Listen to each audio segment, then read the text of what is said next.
Gabi po sa ating lahat.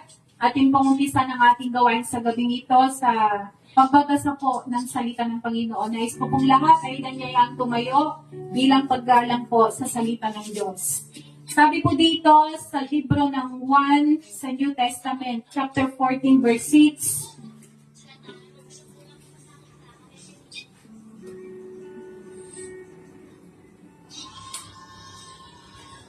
sabi po ng salita ng Panginoon, I am the way, the truth, and the life.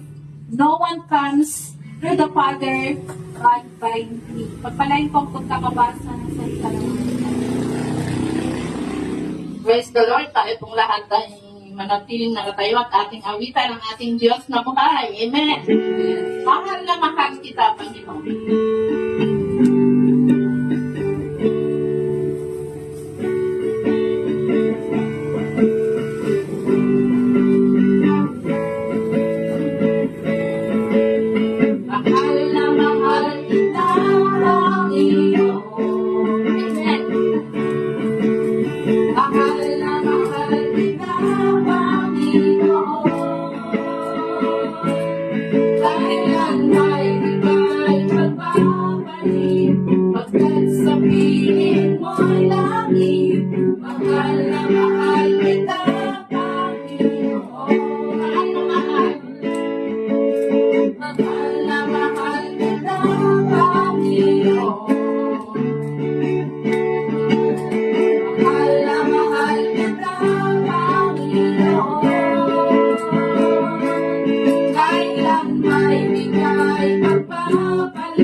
magsasabing ikaw lamang Jesus ang Panginoon.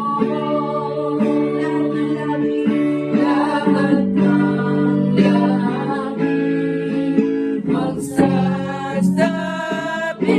ikaw lamang Jesus ang Panginoon.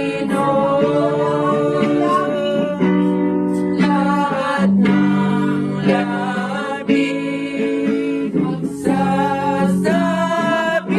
ikaw lamang Jesus ang Panginoon. Ngunit Panginoon, kagaya po ng aming inawit sa gabi ito, lahat ng labi na nandito, Panginoon, kayo lamang po ang papupurihan at itataas, Panginoon, at ipagsisigawan namin sa lugar na ito na kayo ang tunay na Diyos. Maraming salamat po muli sa gabi nito na sa pagkakatipon-tipon, Panginoon, upang kami ay sama-sama na purihin, sambahin, walatiin, at itaas ang iyong dakilang pangalan. We acknowledge your holy presence, your Holy Spirit. We appreciate your presence, Holy Spirit. Maraming salamat po, Panginoon, at pagpalain niyo po, i-anoint niyo po lahat po ng tatayo sa pulpitong ito, Panginoon. At kayo po ang mamuna hanggang sa matapos po ang gawain nito. We claim the victory. At Lord, alam po namin na magtutulong po kami mamaya na masaya po sa aming puso. Dahil alam po namin na may gagawin ka sa labing ito. Muli, Panginoon, maraming salamat po. Ito po ang aming dalangin sa pangalan ng aming Panginoong Yesus. Ang lahat po ay magsabi ng Amen.